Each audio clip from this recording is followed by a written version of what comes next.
everybody this morning. My name is, if you don't know me, my name is Wes Folmar, and I help work as the minister here at Donalsonville Church of Christ. And we are just thankful and honored to have you here this morning for our Friends and Family Day. And I would tell you, being a little bit of a smaller church, this is almost double sometimes what we have for worship. So even just having this at 9:30 is very special for us. I'll let you know. Neat to see this and very encouraging for us. We have a special treat for us this morning. Speaking to us this morning is Eric Folmar. He is the head football coach at SGA, and I got to know Eric when I moved here. Marcus was really wanting me to get involved at SGA, and Eric right away said, "Yeah, we could use a chaplain," and that's kind of got on to getting to help the team a little bit more. And by help, I just do whatever he says to do. Know a whole lot about coaching football, but I've learned a lot. And one of the most important things, though, that I've learned is even being a minister and having been a minister's son, I've always found myself sometimes in sports struggling with staying patient, staying calm in certain situations. And I've just been amazed at just above football, God is always first in how He handles situations. I've seen angry parents come and He just stays there calm, and I'm getting mad watching it, and He stays calm, and He's an incredible example to the other coaches, to the parents, to the players. He opens every practice with a prayer. He asks the players, "Hey, how was your day?" Just so different than anything I ever experienced as a player in sports. And I had some good coaches, but just never with that focus. And it's been neat to see him not only strengthen that football team and grow some good football players, but definitely develop their character and creating some really neat men over there. So I'm just so thankful to have him here today, and I'll say a prayer and then he will speak to us this morning. So dear Heavenly Father, we are just so thankful for this day. We are thankful for the opportunity to worship and praise you, and we're thankful for the opportunity this morning to have all these people here with us, and just so thankful for their encouragement. Well, we're thankful to have Eric here and his dad here with him this morning, and thankful to have Eric to speak to us. And we're just so thankful and encouraged by the work he is doing, the molding of young men and their character, and just how he is putting you first, and that is seen in his influence and his impact. And just ask that you speak to him this morning. In your son's name we pray. Amen.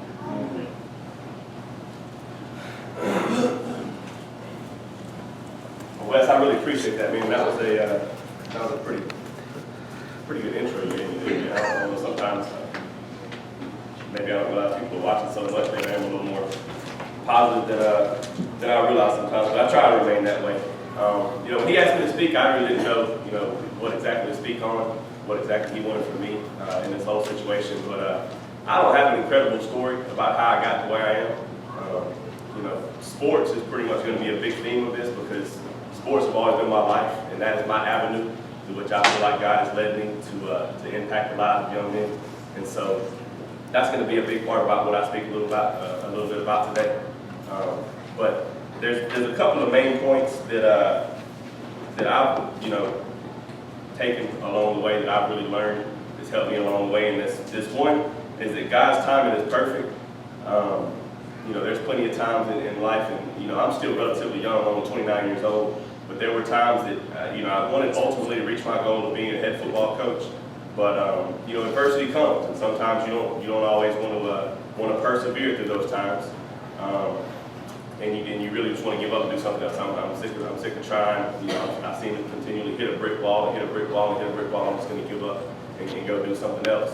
But you got to understand that if you have perseverance and belief and keep God first, that whatever your goal is in life, He's going to get you there eventually. It might not be on your time, but His timing is always going to be perfect. And it's also to have a vision. One of my favorite Bible verses is Proverbs 29:18. It says, where there is no vision, people perish. You have to have a plan in life. You have to have goals. And it's something I talk to my players about all the time. If you don't have a vision for what you want, if we show up on Friday nights with no plan, you're not going to be successful. And that's the same way in life. It's the same way with your faith belief. All those things, you have to have a plan and a purpose in order to succeed in life. So I just want to start with an introduction of where I came from. I was born in Luverne, Alabama, a little small podunk town. Probably not a whole lot of you know where that is, right around the Troy area. moved to Montgomery when I was around 5 years old. I have, my parents and an older sister that's 7 years older than me. We moved to Montgomery. Dad was a barber growing up. Mom worked, at a warehouse, several different odd jobs. Never had an abundance of anything growing up, but we never hurt for anything either. It weren't like we were a struggling family. We got by and had a good life growing up. Like I said, we weren't in need for anything. We weren't hurt for too much. Once I got to junior high, right around the time I was 13 years old, I was going to public school in Montgomery. If anybody knows anything about Montgomery, Alabama, and their public school system, it's not very good. I sort of started straying off the path of where I needed to be, of what my parents had raised me to be. Started hanging out with some kids that I probably shouldn't have been hanging out with. Started doing some things that I probably shouldn't have been doing. And really, it's amazing to see how God worked in my life to take me out of that. And some of the things that were seemed that we could never overcome at the time. But years later, you see why it happened. Because in junior high, I was doing a lot of things I probably shouldn't have done. A lot of things my dad probably still doesn't know about to this day. Right around the time I was 13 years old or so, my grandfather passed away. And that was tough on my whole family, my dad included. And it really took a toll. For the next few years, our family sort of fell apart. Parents got divorced. I got taken out of public school after 8th grade. I was sent to New Life Christian Academy in Millbrook, Alabama. One of my buddies that I'd grown up with had his parents had taken him out of Capitol Heights in Montgomery and sent him there. Had a lot of positive things to say about it. Recommended it. Our parents were really close, and so they sent me there to New Life. Best thing that ever happened to me, and that I was always raised in the church. Raised to be a good Christian kid and all that kind of stuff. But going to New Life, the people that I met at that school and the way it affected my life to get me to the point that I am today, I never would have been here had we not made that move. So at that point, we went to New Life my 9th and 10th grade year. It was still a struggle with everything happening at home. When you're 13, 14 years old, parents are going separate ways and you're sort of getting pulled in different directions. Sports became everything to me. I played football, basketball, and baseball. It's just sort of where I poured all my energy into, and it's sort of where it started to build my faith more because I had coaches at the time. And obviously, at a Christian school, that's a big part of it. They really preached that and instilled that in us, as well as how to being good athletes and all that kind of stuff. So, right about my 10th grade year, we lived about 35 minutes from the school I was going to, and things were still rough at home. But I had a coach, my basketball coach, my 10th grade year, that was generous enough. He knew things were rough at home, things weren't good. He opened his door to me, and I moved in with him. He was a security guard at the prison on base, and wasn't around much. But between him and our head football coach, they really took care of me. They took me under their wing. They knew things weren't good at home. And my parents needed some time to work things out on their own. They took me under their wing and pretty much gave me whatever I needed at that point. Between 10th, 11th, 12th grade, I was sort of back and forth. I went back and lived with mom. Dad was back in the picture for a while. I went back living with dad for a while. And then, some things just continued to transpire. I ended up, by my senior year, moving back in with he wasn't my coach anymore, but I moved back in with him and lived with him until the point that I graduated high school and went off to college. And, those men that took me under their wing at that time are exactly why I'm at the point I am today in my life, because I never would have made it here. I've got friends that I grew up with. There was an article in the paper a couple of months ago about a kid that I grew up with all the way through junior high school that was arrested for leading the police on a high-speed chase, high on drugs, and had all kind of other issues. Now he's in prison. Had a couple of other friends. One died in a motorcycle accident because he was using drugs and those kind of things. I'm very grateful to be where I'm at because I see those guys that I grew up with, that I was off doing some of the same things that I shouldn't have been doing at a young age. But God led me out of that. God put people in my life that took me away from those things and gave me an opportunity at a better life. Those men that took me under their wing and let me live in their houses and gave me food and gave me money. I graduated from Edgewood Academy in Elmore, Alabama, which is a very similar school to Southwest Georgia Academy. I never paid a dime to go to Edgewood. Never paid for an athletic fee, never paid for a pair of cleats. never paid for anything. They took care of me with everything that I needed. And at that point in my life, I knew I wanted to become a coach because I felt like I owed something back. I felt like I needed to repay the people that had done so much for me in my life. And that was my goal from that point forward. That was in 2003 when I graduated high school. It was a long road to graduation in 2013. But ultimately, every decision I made from that point moving forward was because I wanted to become a football coach and have a positive effect on young men's lives. After I graduated, I had a baseball scholarship to Jefferson State Community College in Birmingham. I went off there, played for a year, and you know, I really didn't have a love for it. Was not in the right frame of mind to be a college student at the time. Was living in Birmingham, Alabama. Again, sort of got off doing some things that I probably shouldn't have been doing, and ended up losing my financial aid, having to move back home. 3 months after being back home, had a really good job working at Coca-Cola, making really good money at 19 years old, had my own apartment, had my own car. But again, started hanging out with some of the people that I probably should have been hanging out with back home. Doing some of the same things, and I started seeing the path that they were taking. And I asked myself, 10 years from now, where am I going to be if I continue on this path? I've got to do something to get out, to get away from this. I wasn't in a position to just up and move anywhere. I didn't have any friends, far off to get away from the situation that I was in. So I decided I'm joining the military. The Marine Corps, my dad was in the Marine Corps. It was always something that I thought about. Even in high school, I almost joined. And made that decision pretty quickly. I made the decision in early December, January 10th, 2005, I was being shipped off to boot camp. So it was one of the things where I had to get away. I knew, again, my goal was to become a football coach so I could have a positive effect on young men's lives like my coaches did for me. And I knew that doing the things that I was doing at the time, there was no way that was going to happen. And praying about it, making that decision to join the Marine Corps was tough. You hear horror stories sometimes about Marine Corps and boot camp and all that kind of stuff. It's not a fun time. It's not a fun thing at all. It was, during a time of war. So, you have that aspect to worry about too, getting shipped off and having an experience, God knows what, in a whole other country. But I knew what was best. I knew it's what was best for me. I had to join the Marine Corps. I needed to get my GI Bill so I could go back to college, so I could get my degree, so I could ultimately reach my goals. Prayed a lot about it, and it all sort of went together. Again, January 10th, I went off to boot camp, and it was the absolute worst 3 months of my life. And without our Sundays at church, there's no way I ever would have made it. I walked to my senior drill instructor's office one day and told him I quit. I said, I'm done. I said, this ain't for me, man. It's not what I thought it was going to be. I don't want to spend the next 4 years of my life doing this. And if any of you have any experience with a Marine Corps drill instructor, it didn't go well. He wasn't taking that for an answer. So there was no way he was going to let me quit. And it's a great thing that you have people like that in a leadership role over you at that point in your life, because you're experiencing something. You're young, you're away from home, you're struggling incredibly with the things that you're having to go through. But there was no way he was going to let me quit, and I'm glad he didn't. There was no way he was going to let me give up on myself. And I ended up being a squad leader and graduating boot camp with honors about 3 months later. But again, without our Sundays at church, that's the only time of solace we got. When we walked inside the church doors, the doors were closed, drill instructors were outside, people in the church, it was happy, fun, relaxed, and it was about an hour and a half, 2 hours a week that you could actually worship God and have some time to yourself.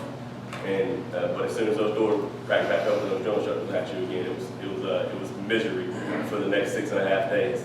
But again, something that I never would have got through without my faith. They give you a Bible in boot camp that I read every single night. Having letters written back and forth from home, and getting the encouragement from your family and friends that you can complete this thing.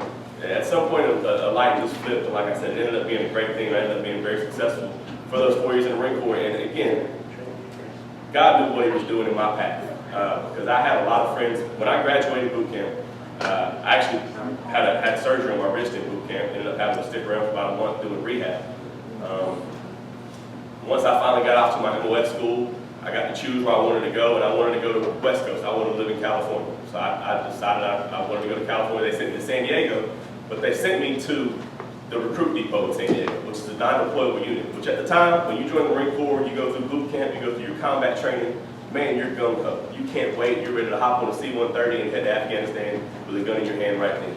And it was a little disappointing. They send you to a recruit depot where you're non-deployable, and there's nothing you can do about it. So, there I am, 2.5 years at a recruit depot in San Diego, thinking it's a bad. I'm upset. I'm disappointed about it. I met a guy named Michael Morales, who's my best friend to this day. Mike has spent 2 tours in Iraq when the war first started. And Mike, to this day, still can't sleep at night without taking medication. Still has all kinds of issues from the things that he experienced, that he saw. He says if there's anything in his life that he can take back, it was doing what he did when he was overseas.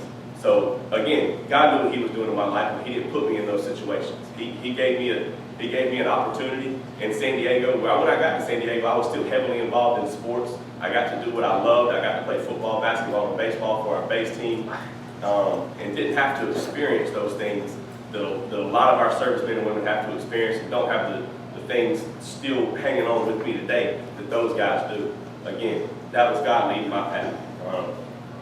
After those 2.5 years, I got sent to Okinawa, Japan.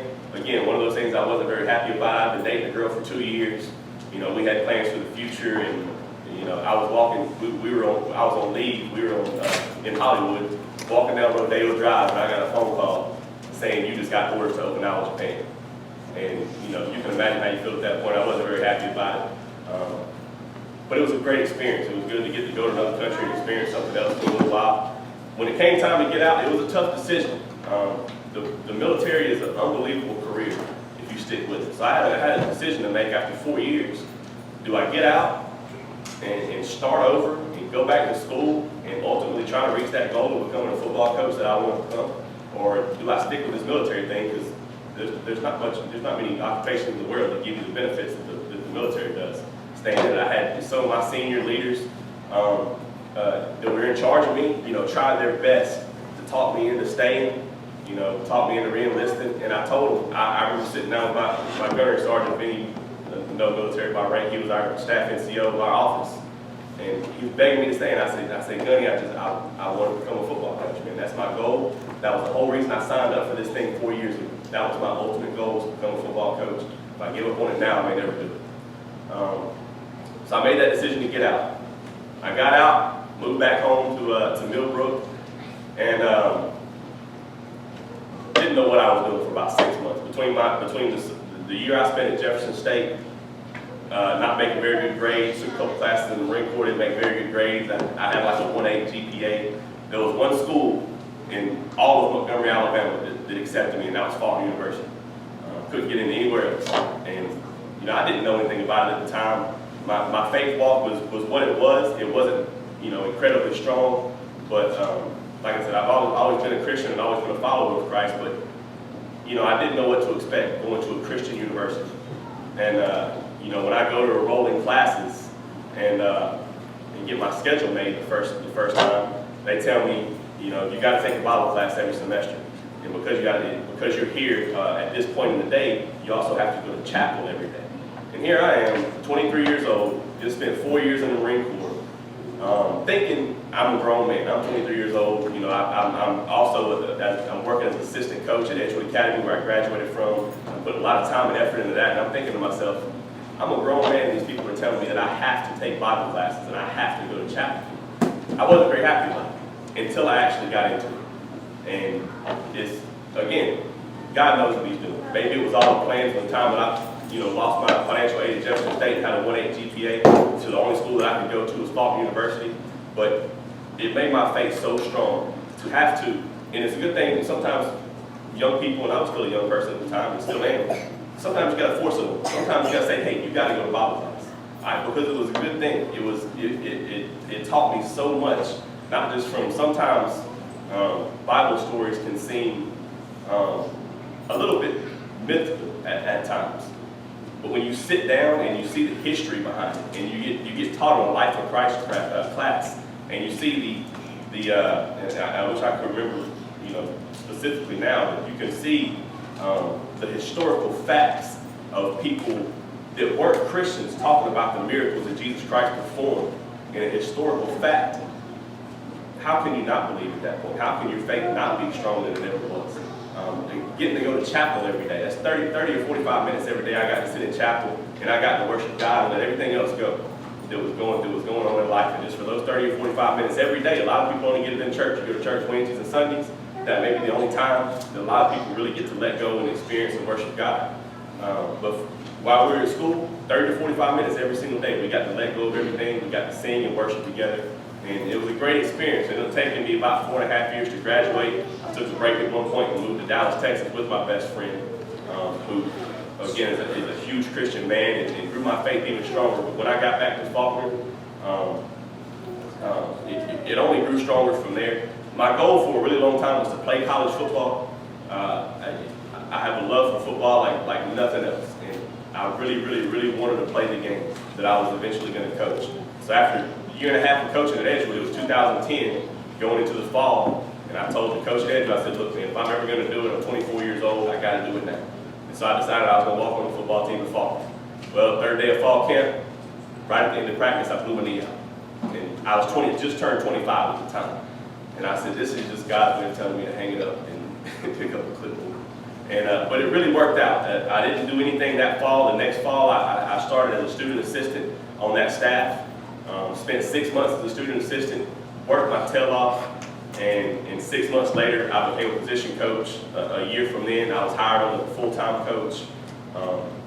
And again, all this is God leading my path to where I need to be.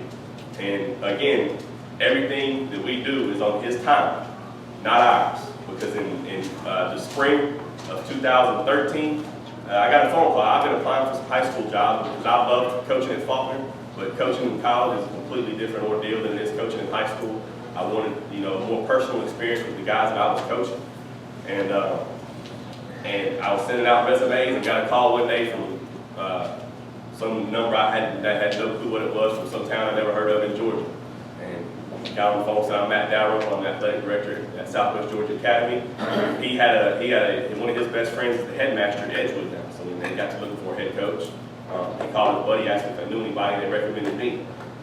Came down to my interview, loved it, loved Matt, loved everything about the place. Me and Matt had great conversations, thought the job was mine, but again, everything we do is not on our time. And it didn't work out. It took him about 2 weeks to finally call me back and let me know that they had decided to go in another direction. I was pretty upset about it. He knew that. He offered me, he said, we'd love to come, have you come be an assistant on this staff. And, like I said, I wasn't very happy about being passed over for the head job. So I said, no, I'm not going to do that. I'm going to pass on it at this time. Good luck to you very much.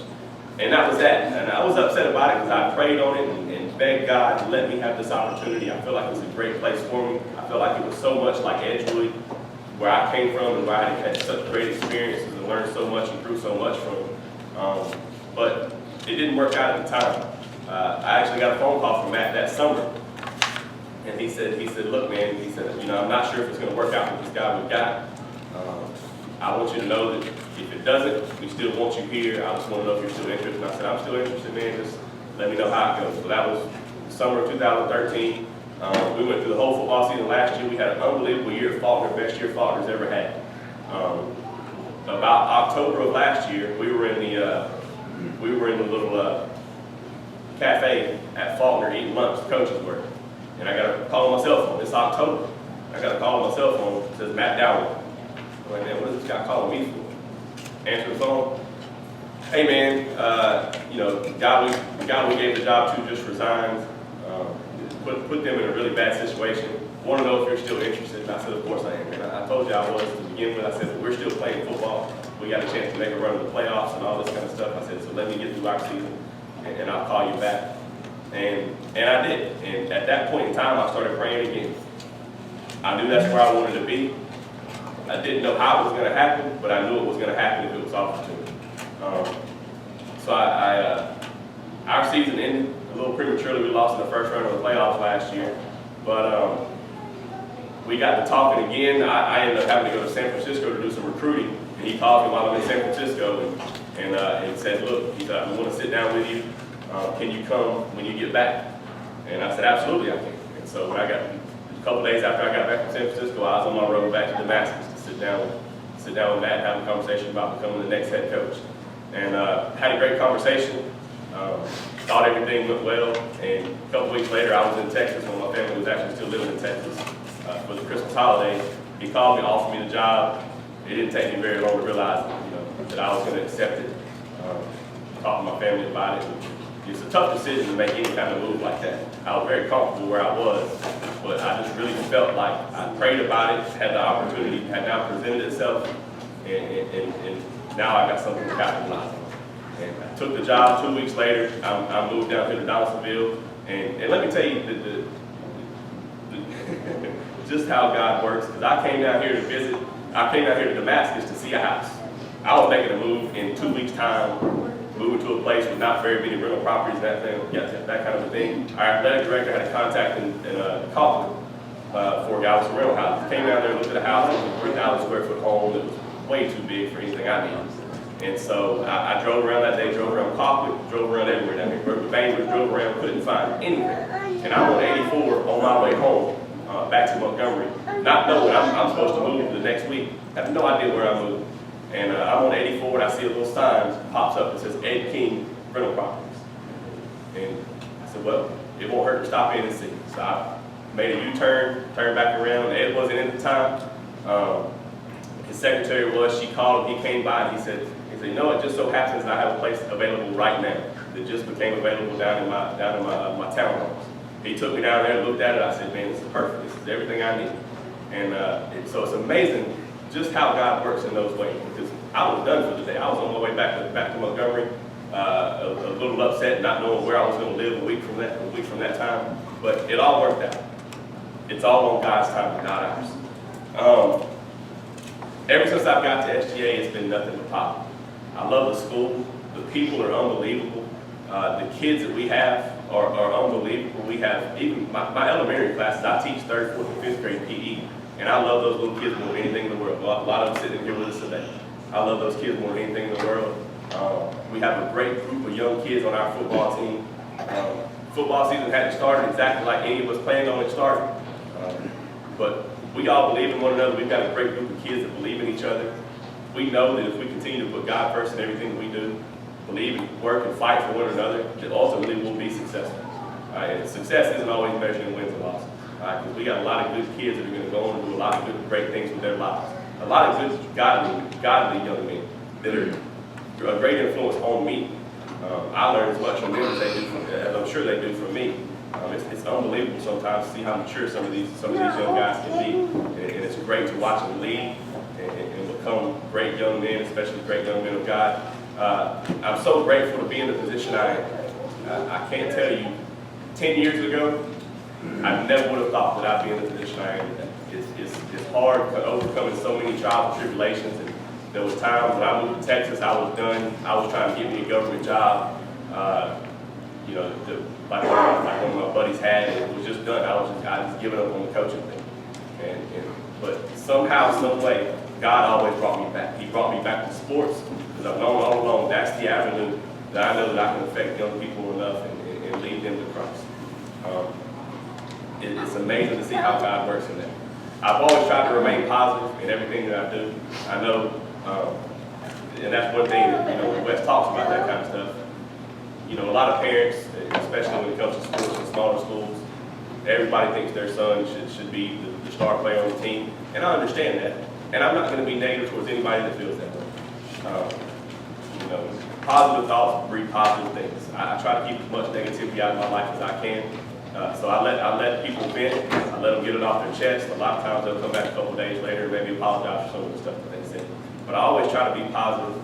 I always try to see the better outlook on things and understand that God's doing work at Southwest Georgia Academy like nowhere I've ever seen before. With our leader in Matt Downer implementing chapel that we have every month, having Bible classes. It's unbelievable to see the things going on at that school, and I can't tell you how blessed I am just to be a part of it. Thank you so much for allowing me to be here with you today. I hope I didn't ramble on or get off track or anything. I tend to do that sometimes. My players tend to practice every day. You got to tell me to wrap it up, because I tend to ramble a little bit, but that's, I'm a talker sometimes, I guess. If you will, just bow your heads. Let me close with a word of prayer. Dear Heavenly Father, thank you so much for bringing me this opportunity to come and speak in front of this congregation today. Let us always know that everything we do is on your time. Let us not be impatient. Let us understand that there's a time and a way for everything. We may face trials and tribulations sometimes and make us want to give up and go in another direction. Ultimately, God, you have a perfect plan for everyone on this planet. Lord God, and I hope that you can give everybody the patience and the understanding to see that. Lord, I thank you again for all these people. I thank you for Wes, for bringing him into our school, for allowing him to be a part of our football program and for inviting me here. We thank you for all these things.